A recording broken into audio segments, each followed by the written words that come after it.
Vamos a hablar acerca de un tema que para nosotros, el pueblo de Dios, es algo que nos instruye bastante. Y es acerca de cuando David censó a Israel, que fue una desobediencia de parte de David. Pero tenemos que sacarle provecho a todas esas cosas para nosotros darnos cuenta de qué Dios nos quiere decir. Leemos en el nombre del Señor, dice aquí en el capítulo de Primera de Crónicas, capítulo 21. Leemos en el nombre del Señor. Pero Satanás se levantó contra Israel e incitó a David a que hiciese censo de Israel. Y dijo David a Joab y a los príncipes del pueblo: Id, haced censo de Israel desde Beerseba hasta Dan, e informadme sobre el número de ellos, para que yo lo sepa. Y dijo Joab: añada Jehová a su pueblo 100 veces más, Rey, Señor mío. ¿No son todos estos siervos de mi Señor? ¿Para qué procura mi Señor esto, que será para pecado de Israel, a Israel? Mas la orden del rey pudo más que Joab. Salió por tanto Joab y recorrió todo Israel y volvió a Jerusalén y dio la cuenta del número del pueblo a David. Y había en todo Israel 1.100.000 que sacaban espada, 1.000 hombres, 1.000.000, y en Judá 100.000 hombres que sacaban espada, y de Judá 470.000 hombres que sacaban espada. Entre estos no fueron contados los levitas ni los hijos de Benjamín, porque la orden del rey era abominable a Joab. Asimismo esto desagradó a Dios e hirió a Israel. Padre, te damos gracias por esta palabra escrita para nosotros en este tiempo, y que nosotros tenemos que entender que tú nos hablas a través de ella. Bendícenos, fortalécenos y establécenos como tu pueblo, que podamos entender esto siempre, en el nombre de Jesús. Amén. Fíjense que pasa esto en el pueblo de Israel, y es algo que quizás nosotros hemos oído hablar, y nos preguntamos por qué un censo es pecado para Israel. Porque con tal la gente, nosotros hacemos los censos, ¿verdad? Y en el país se hacen los censos. Pero en este caso, este censo no fue para tener conocimiento acerca de cuántas personas habían en Israel. Era para David conocer cuál era el número de su ejército. Y ese ejército que él había hecho, él quería saber cuánto era. Y Dios no lo mandó. Dios no lo mandó a hacer eso. Al contrario, Dios le prohíbe hacer eso a través del profeta Gad. Pero él se empeña. El diablo lo tienta. Viene el tentador. Dios no tienta a nadie. Pero nosotros decidimos de nuestra propia concupiscencia, de nuestros propios deseos, hacer las cosas. El libro de Crónicas, si ustedes se fijan, el libro de los reyes de Israel, el libro de las Crónicas, los libros de Samuel, son libros que nos hablan acerca del reinado, tanto del reino del sur como del reino del norte, tanto del reino de Israel del norte como del reino de Judá, el reino del sur. Y allí nos damos cuenta de todas las cosas que pasaron.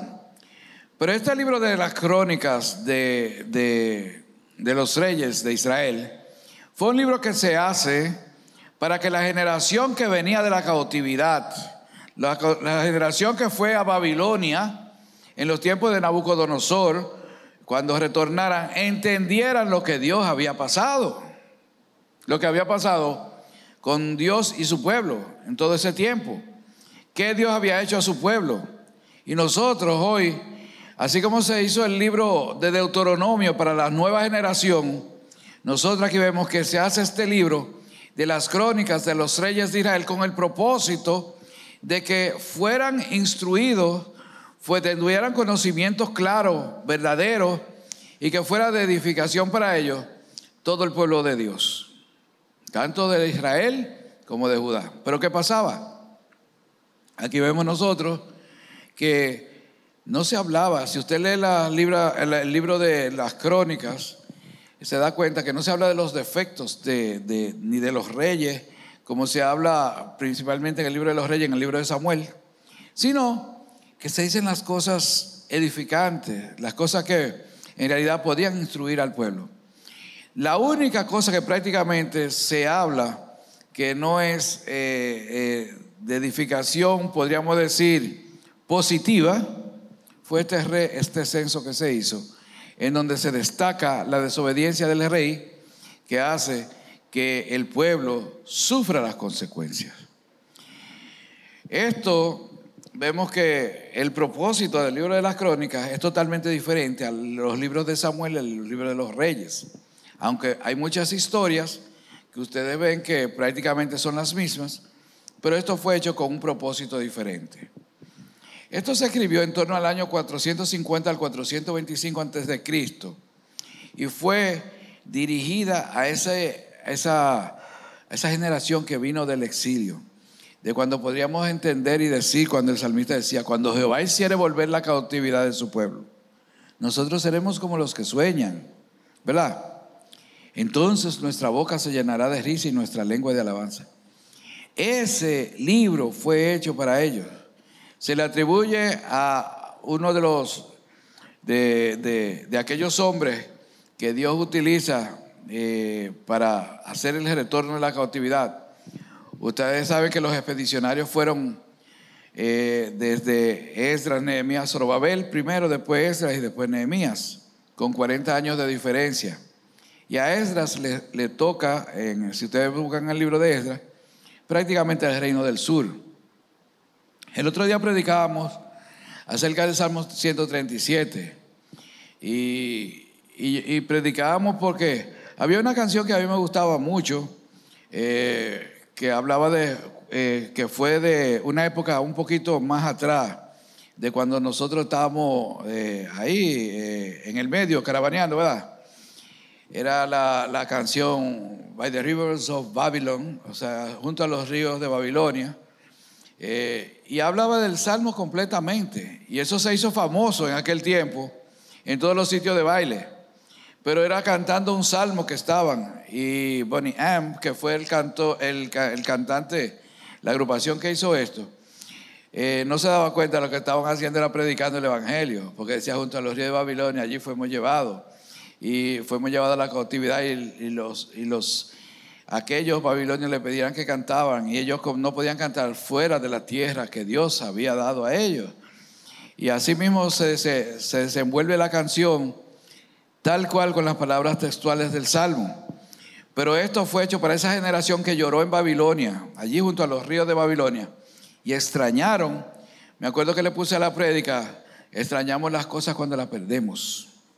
Y ese pueblo que tenía todos los privilegios, todos los beneficios, cuando perdió todos sus privilegios en la cautividad, allí ellos se pudieron dar cuenta de que necesitaban a Dios.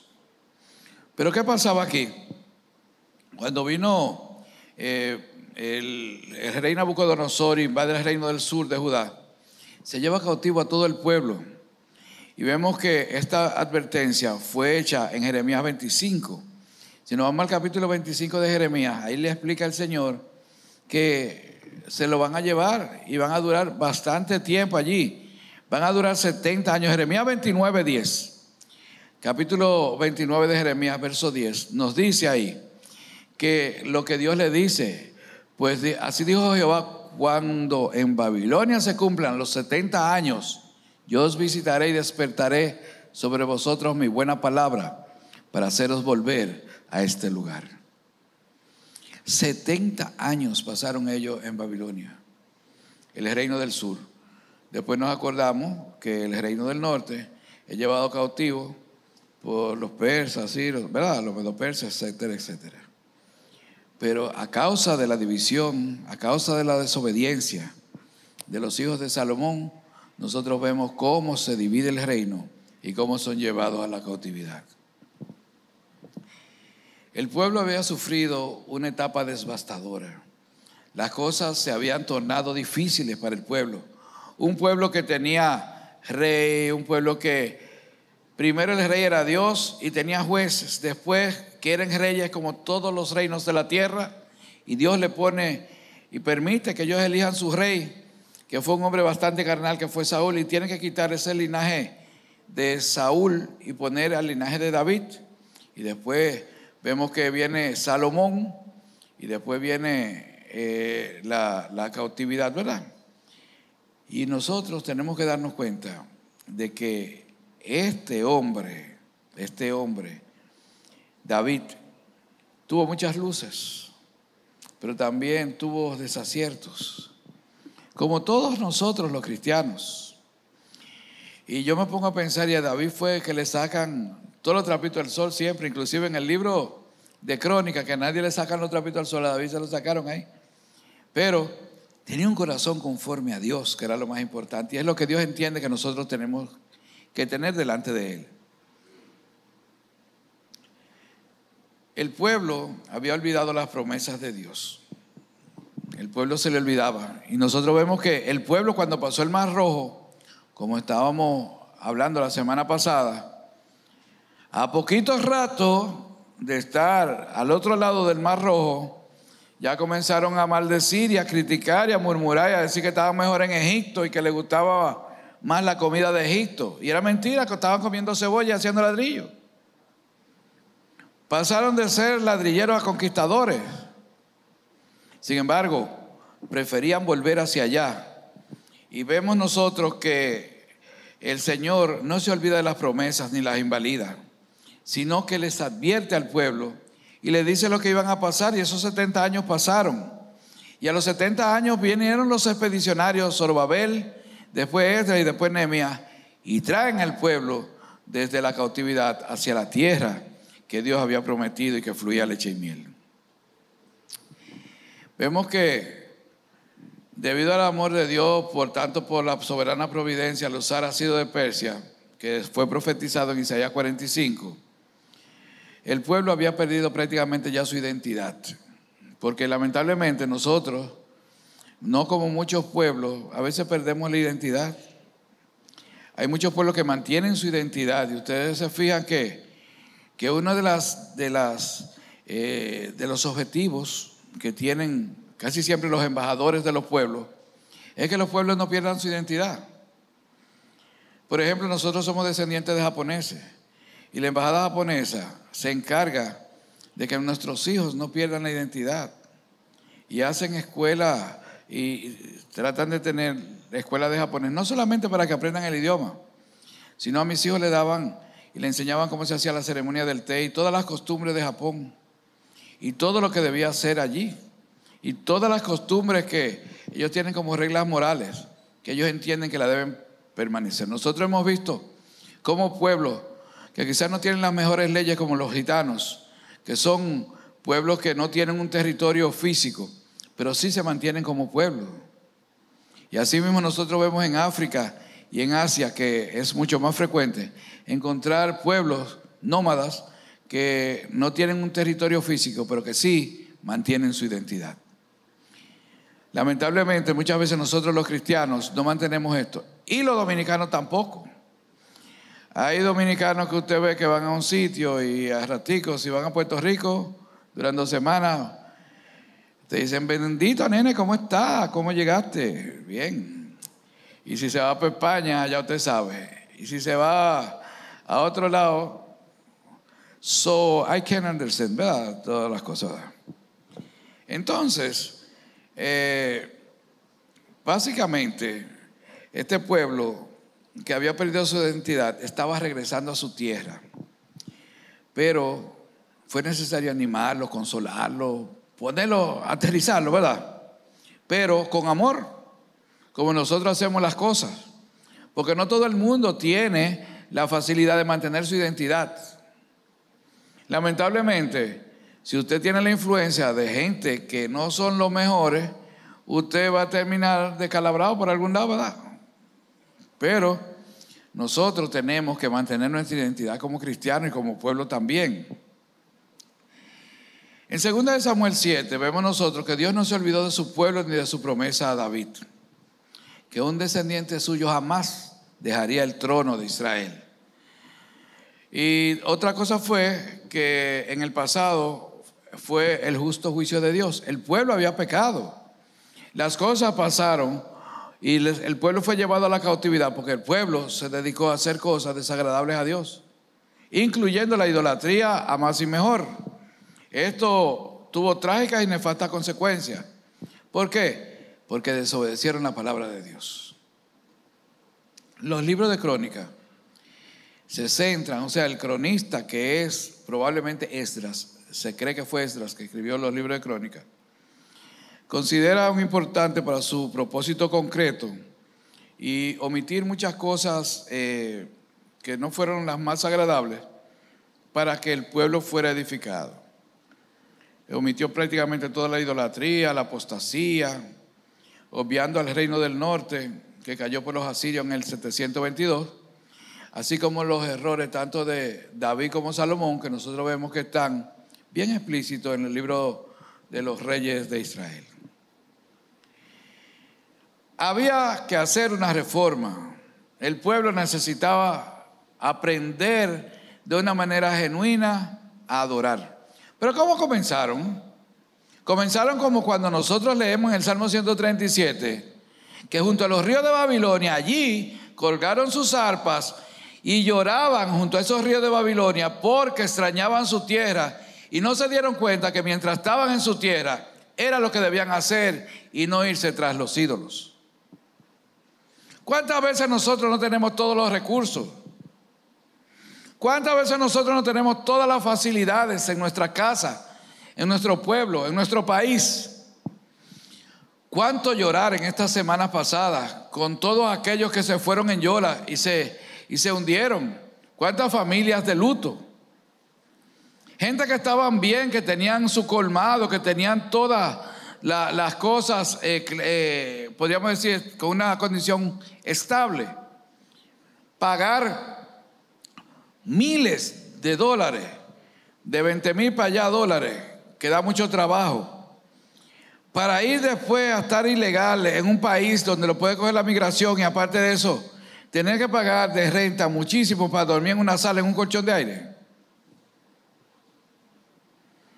Usted, una de las cosas que me impresiona es que usted iba a un apartamento de esos de Manhattan ahí, de Manhattan Uptown para allá, para los dominicanos, para Washington Heights, que usted ve que de un apartamento pues salen hasta 20 y 30 gente que viven ahí.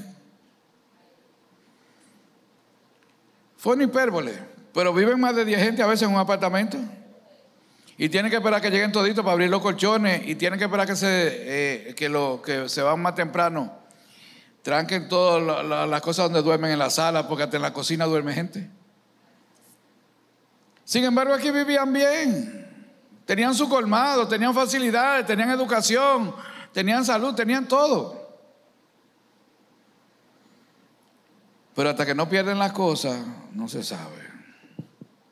Y nos pasa como cuando colgaron las arpas en los árboles, en los ríos de Babilonia, y decían: no vamos a cantar en tierra extraña de nuestro Dios.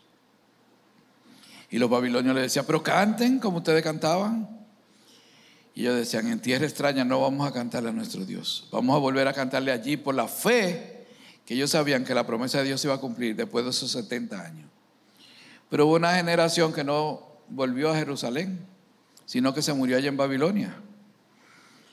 Y vemos nosotros que es necesario que nosotros tengamos modelos claros y que sepamos nuestra historia y que tengamos una identidad y que podamos adorar y podamos decirle a nuestros hijos: así es que se adora.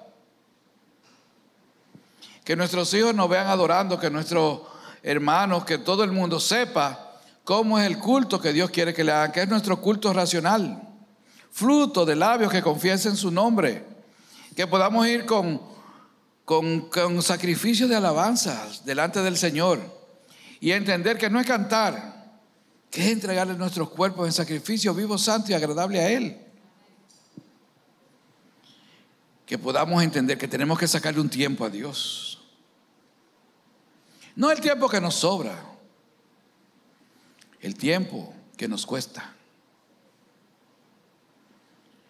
Y veremos aquí que aquí En este pecado y el juicio de David que se da ahí, nos tenemos que trasladar como 1000 años atrás, ¿verdad?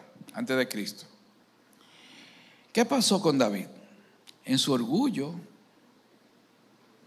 y autoconfianza que ya había tenido, porque David, aquel muchachito buen mozo que no le servían las armaduras de un soldado, tuvo la fe suficiente para despojarse de las armaduras y entender que un incircunciso no podía burlarse de Jehová de los ejércitos. Y fue en el nombre de Jehová de los ejércitos, con una fe que movía montañas, y derribó a Goliat. No hay gigante que se te ponga delante con la fe suficiente para usted derribarlo. Yo no sé si tú tienes un gigante por ahí, no Goliat, pero un gigante, una cosa que tú le tengas miedo, una cosa que tú entiendas que es lo último que te puede pasar en la vida. Con el Señor se puede. Así lo hizo David. Pero ¿qué pasa cuando Dios nos concede las cosas? No puede pasar lo mismo que le pasaba a David.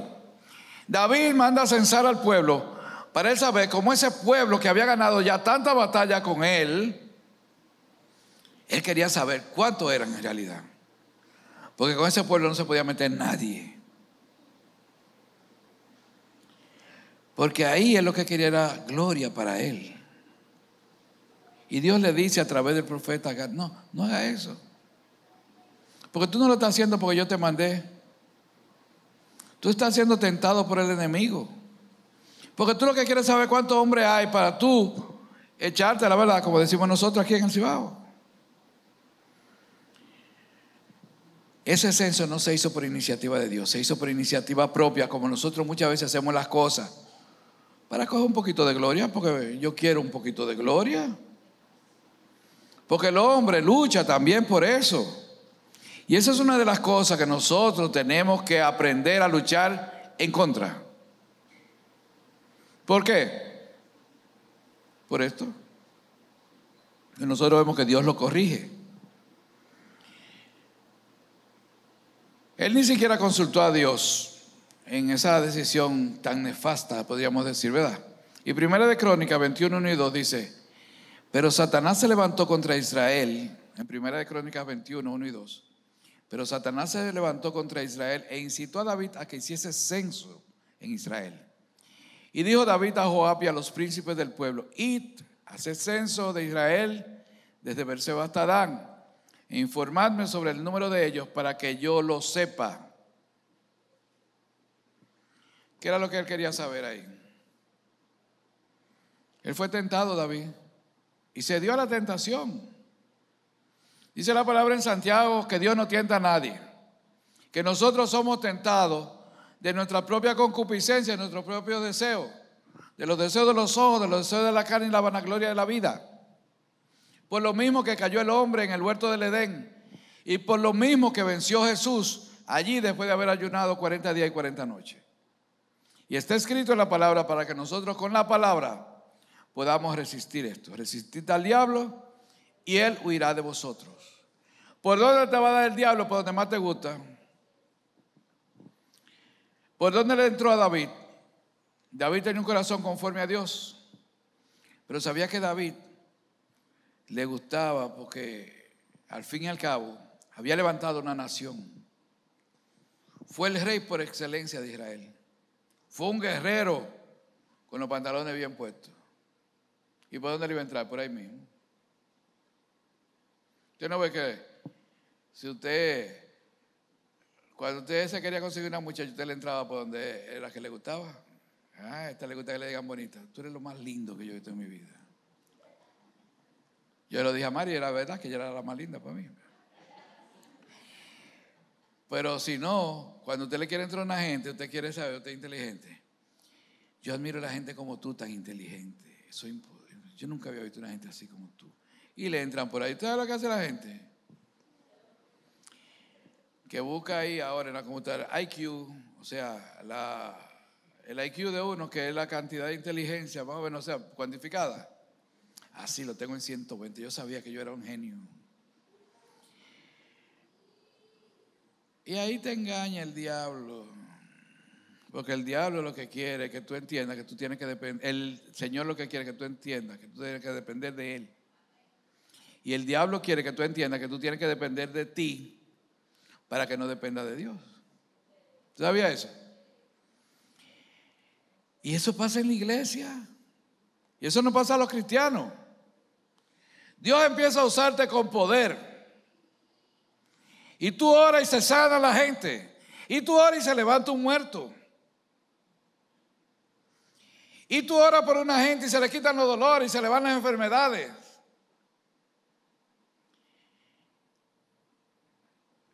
Y tú faltas al culto y no pasa nada y tú dices, eso fue porque yo no fui. Cuando yo voy ahí se sana todo el mundo. Cuando yo voy es que se mueve el espíritu. Así como se me veía sobre la faz de las aguas en el Génesis, así es cuando yo voy a la iglesia, así es que se pone. Y eso fue una bendición.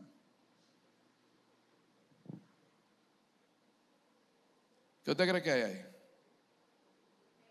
No se engañe, ¿eh? No se engañe.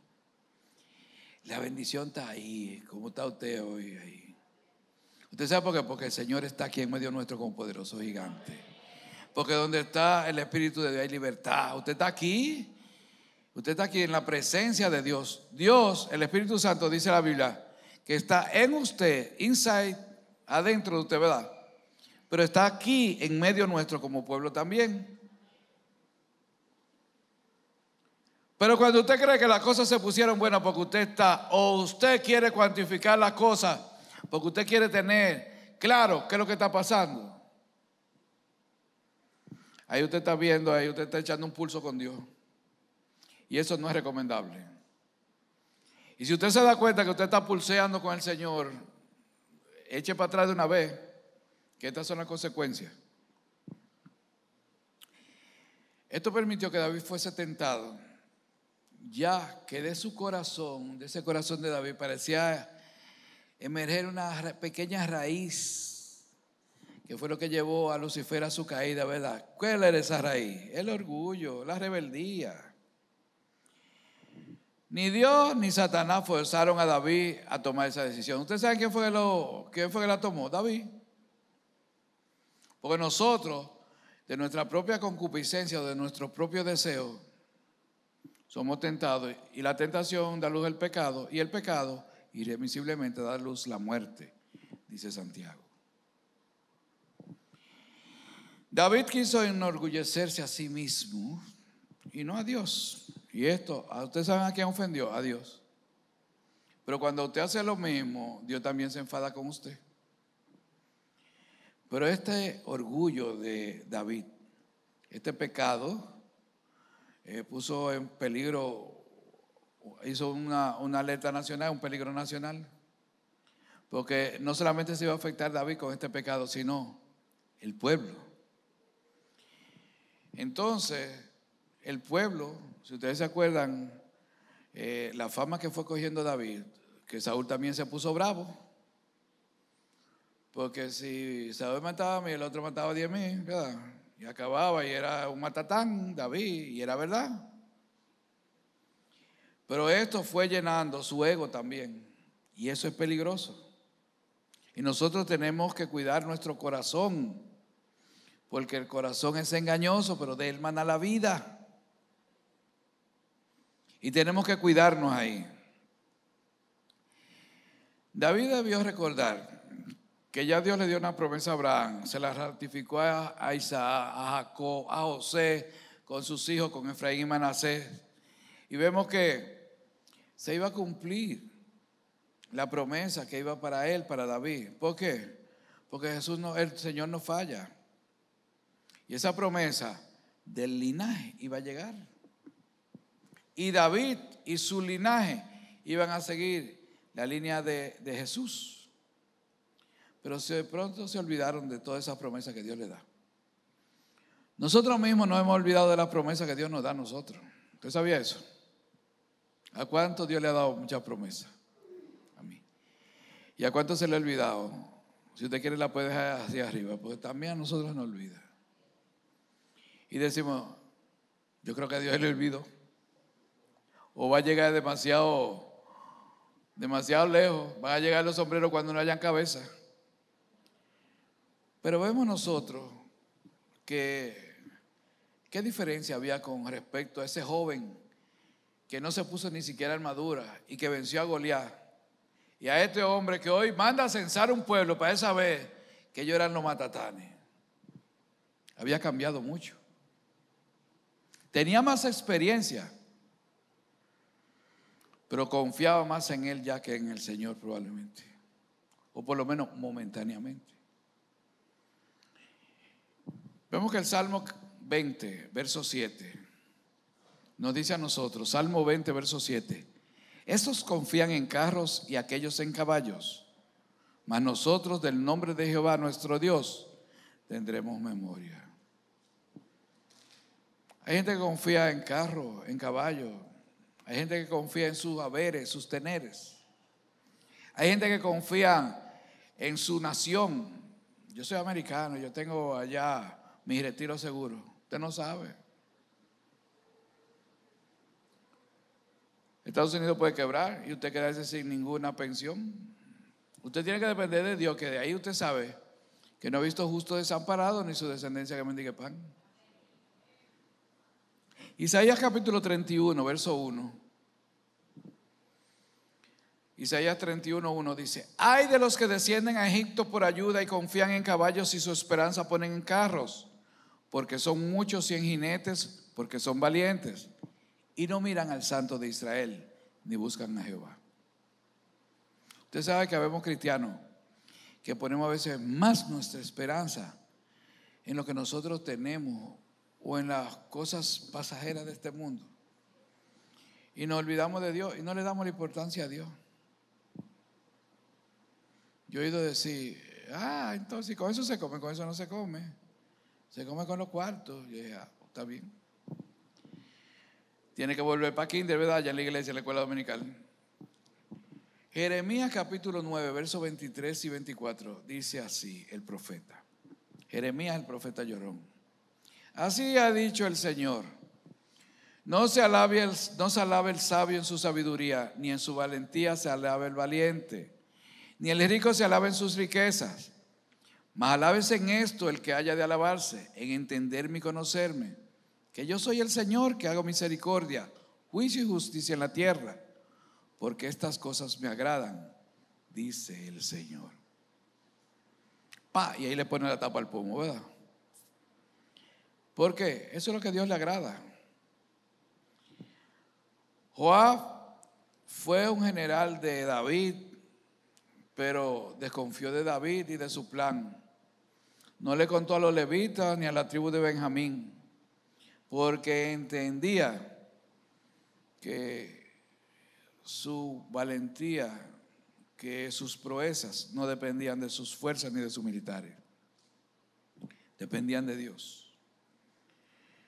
Si seguimos leyendo en el capítulo 21 de Primera de Crónicas, en los versos 7 y 8 dice: asimismo, esto desagradó a Dios e hirió a Israel.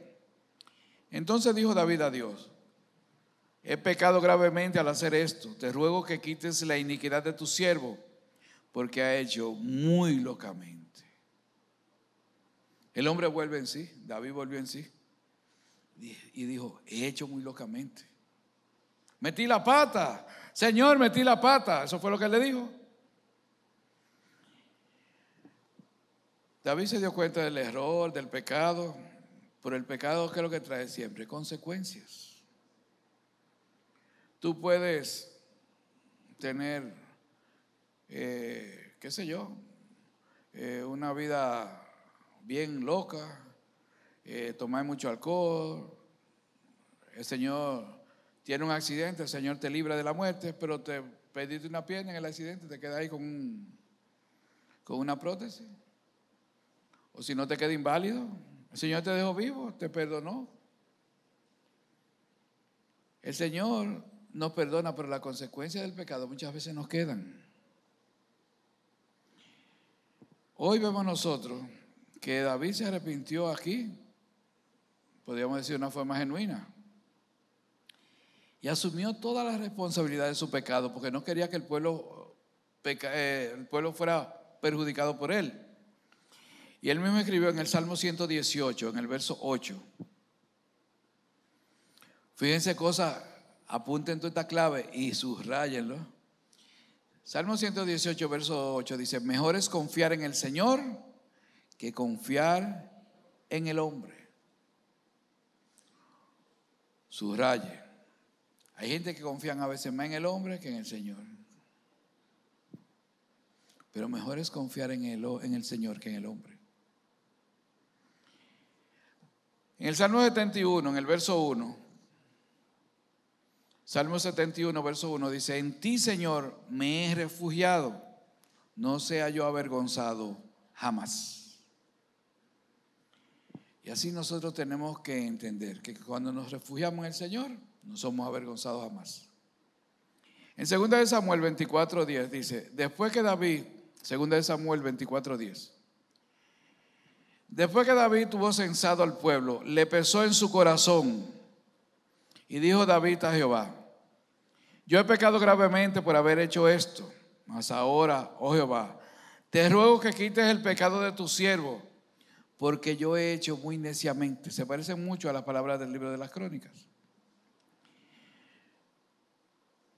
Dios, en su misericordia, le dice a David, podríamos parafrasearlo, esto no está escrito en la Biblia, pero dijo: bueno, ya te perdono, pero escoge entre estas tres cosas que yo te voy a decir, a ver la que más te guste, porque tiene que haber una consecuencia. Donde no hay régimen de consecuencia, se siguen haciendo las mismas cosas, se siguen cometiendo los mismos errores. Si usted tiene en su casa, organizada su casa de forma que allá no se puede hacer tal cosa porque si no le va a venir lo otro, haga lo otro, porque si usted no hace eso, le van a faltar después y la gente no le importa. Asimismo en los planteles educativos, en las academias, en las escuelas, en las residencias médicas.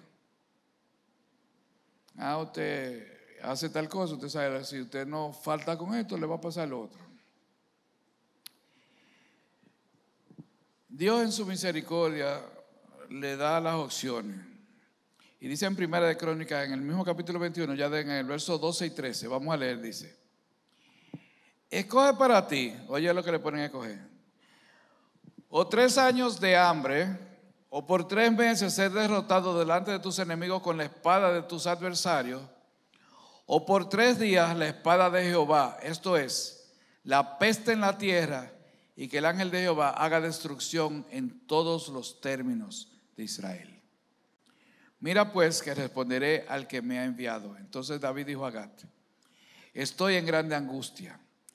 Ruego que yo caiga en la mano de Jehová, porque sus misericordias son muchas en extremo, pero no caiga en manos de hombres. De que yo me aprendí esto, mire, se lo recito al Señor a cada rato. Yo le digo al Señor: bueno, Señor, que yo no caiga en la mano de los hombres, yo caigo en la mano tuya.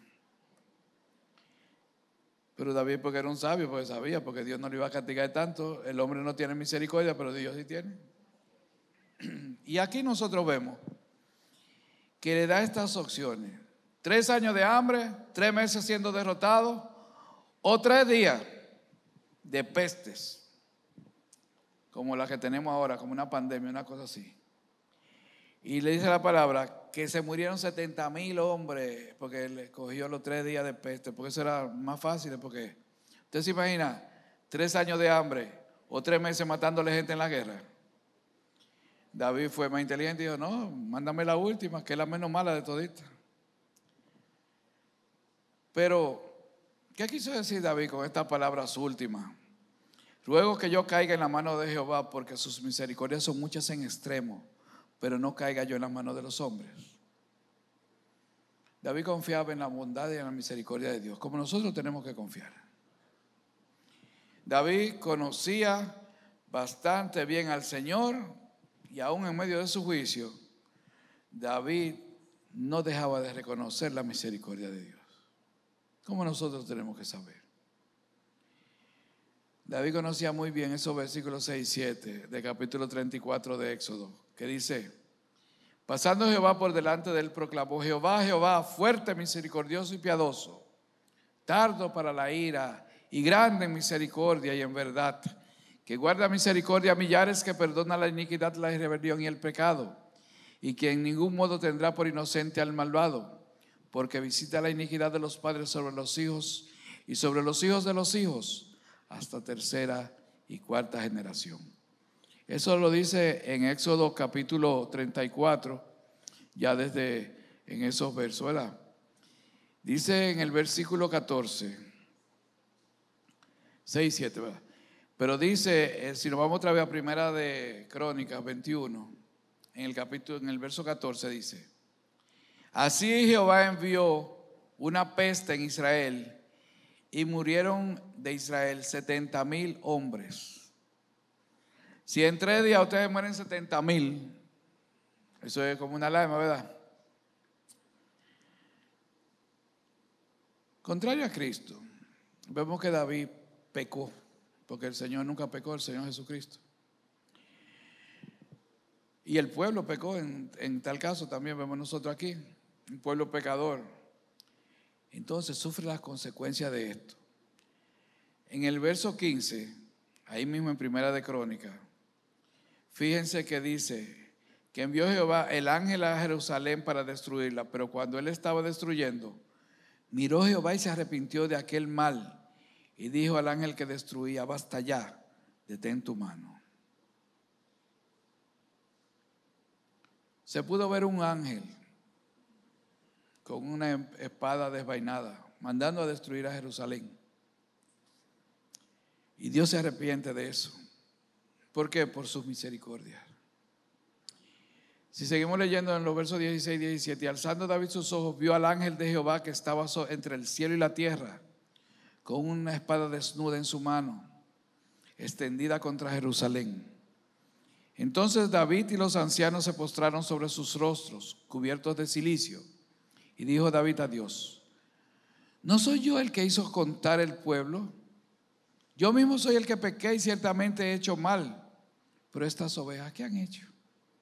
Jehová Dios mío, sea ahora tu mano contra mí y contra la casa de mi padre, y no venga la peste sobre este pueblo. Hay que tener valentía para usted decir eso. Y David tuvo valentía. Dijo a Dios: no, fui yo. Si hay una consecuencia, tiene que ser para mí y para el pueblo. Para mi casa, no para el pueblo. Ellos no han hecho nada, aunque ellos habían hecho cosas desagradables a Dios. Por algo se dice, ¿verdad?, que David tiene un corazón conforme a Dios, un corazón justo, un corazón que agrada a Dios en todo. Y eso es lo que nosotros tenemos que tener. El Señor sabe que somos polvo y que nosotros caemos en nuestras debilidades, en nuestras tentaciones. Pero cuando caemos, reconozcámoslo, y que las consecuencias no las paguen otros, sino que las paguemos nosotros. Pero pídale cacao al Señor. No se vaya buscando por otro lado, pídaselo al Señor. Por eso nosotros vemos que David, así como José y otros personajes, otras personas de la palabra, son tipo de Cristo. Pero ¿qué diferencia tuvo David con Cristo? Que no pecó el Señor, y David sí pecó. Aquí vemos reflejado a Cristo en David, pidiendo al Padre, al juez justo, que imparta justicia al pecado, que el castigo por el pecado recayera sobre él y no sobre el pueblo, que era quien realmente lo merecía. Vemos nosotros que así mismo el Señor tomó todo el pecado del mundo y lo tomó sobre él, para que hoy nosotros fuésemos salvos. Esa obra redentora de nuestro Señor Jesucristo. Por un lado, había una humanidad totalmente pecadora, merecedora de muerte eterna, como dice Ezequiel capítulo 18, verso 24, 18:4, Ezequiel 18:4, que dice que merecíamos muerte. Dice: he aquí que todas las almas son mías, como el alma del Padre, así el alma del Hijo es mía. El alma que pecare, esa morirá. Y Romanos 6:23, ¿qué es lo que dice? Por cuanto todo, no hay justo, no hay uno, ¿verdad? Entonces, la justicia de Dios es de acuerdo a su santidad. Y vemos nosotros que en el libro de Hebreos, capítulo 10, Hebreos 10, versos 5 al 7,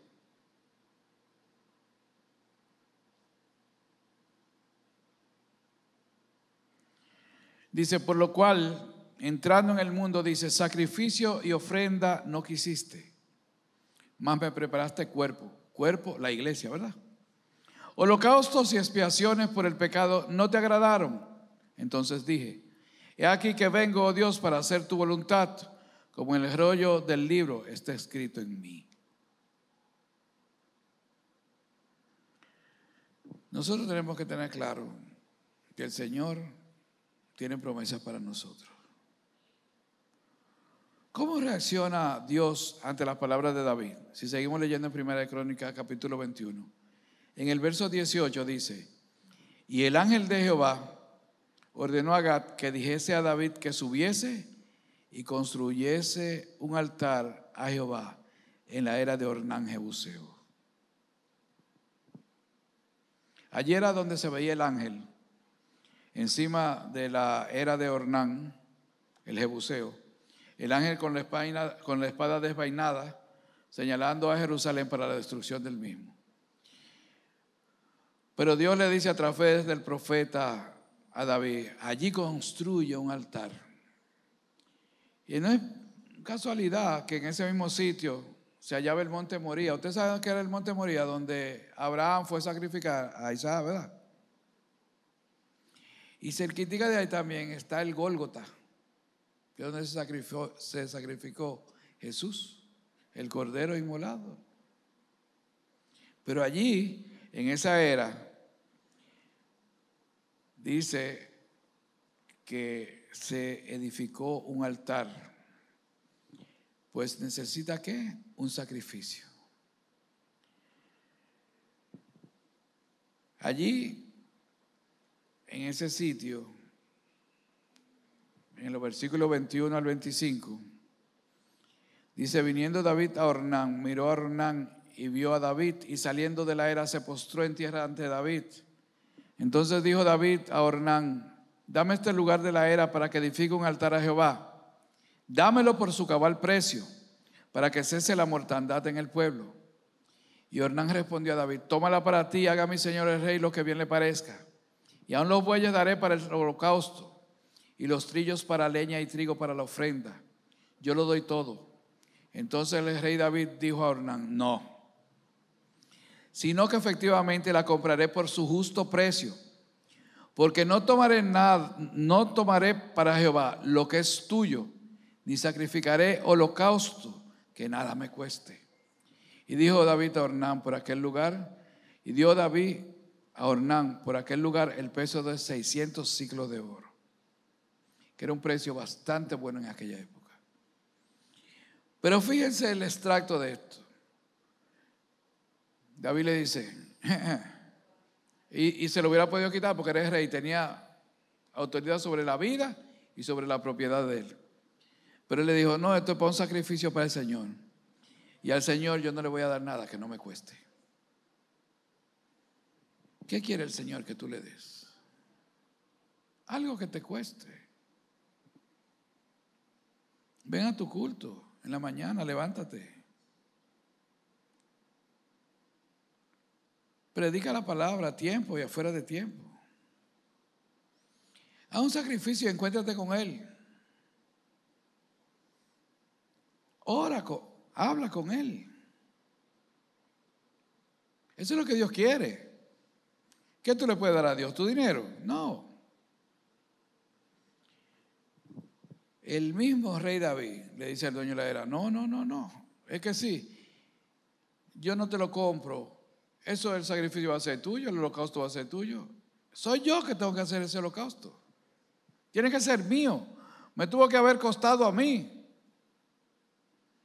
Filipenses capítulo 2, versos 5 al 8 dice, haya pues en vosotros este mismo sentir que hubo en Cristo Jesús, el cual, siendo en forma de Dios, no estimó del ser igual a Dios como cosa que aferrarse, sino que se despojó de sí mismo, tomando forma de siervo, hecho semejante a los hombres, y estando en la condición de hombre se humilló a sí mismo, haciéndose obediente hasta la muerte y muerte de cruz. No tenemos que aferrarnos a nada si somos del Señor. Tenemos que hacer la voluntad de Dios agradable y perfecta. Y ya para terminar, en los versos 26 y 27 de Primera de Crónicas 21, dice: y edificó allí David un altar a Jehová, en el que ofreció holocaustos y ofrendas de paz, e invocó a Jehová, quien le respondió por fuego desde los cielos en el altar del holocausto. Entonces Jehová habló al ángel, y a este volvió su espada a la vaina. Dios consume el holocausto con fuego, como en tiempo de Elías, ¿se acuerdan? Y después hace y le dice al ángel que vuelve y envaine su espada, porque ya ese plan no iba. Vemos nosotros que cerquitica de allí, así de esa era, hermano, nosotros vemos que así mismo fue Cristo como propiciación nuestra. Allí se hizo un holocausto para favor nuestro. Dice Romanos 3, capítulo 21 al 25, pero ahora, aparte de la ley, se ha manifestado la justicia de Dios, testificada por la ley y los profetas, la justicia de Dios por medio de la fe en Jesucristo, para todos los que creen en Él, porque no hay diferencia por cuanto todos pecaron y estaban destituidos de la gloria de Dios, siendo justificados gratuitamente por su gracia, mediante la redención que es en Cristo Jesús, a quien Dios puso como propiciación por medio de la fe en su sangre, para manifestar su justicia, a causa de haber pasado por alto en su paciencia los pecados pasados. Nos dieron borrón y cuenta nueva. Qué bueno. Borrón y cuenta nueva. Y si usted se va un poquitico más allá, en el capítulo 22 ya en el verso 1 dijo: y dijo David: aquí estará la casa de Jehová tu Dios, y aquí el altar del holocausto para Israel.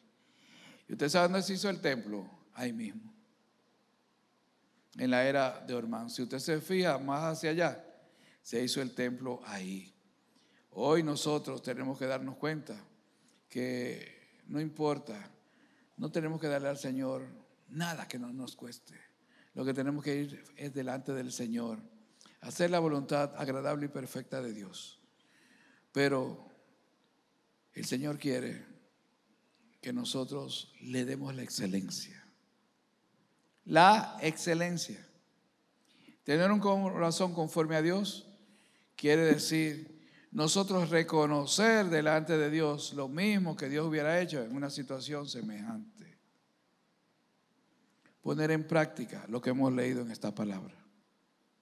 Qué bueno. Qué bueno. No te daré nada que no me cueste. El Señor viene pronto. El Señor quiere que, como aquí, nosotros no cojamos ni un poquitico de su gloria. No se le ocurra cogerle prestado al Señor un poquitico de su gloria. Usted sabe que a veces nosotros los cristianos hasta allá hemos llegado a preguntar: ¿y te gustó como yo prediqué? ¿Y qué tú crees? Se movió el espíritu. Y estaba buena la cosa.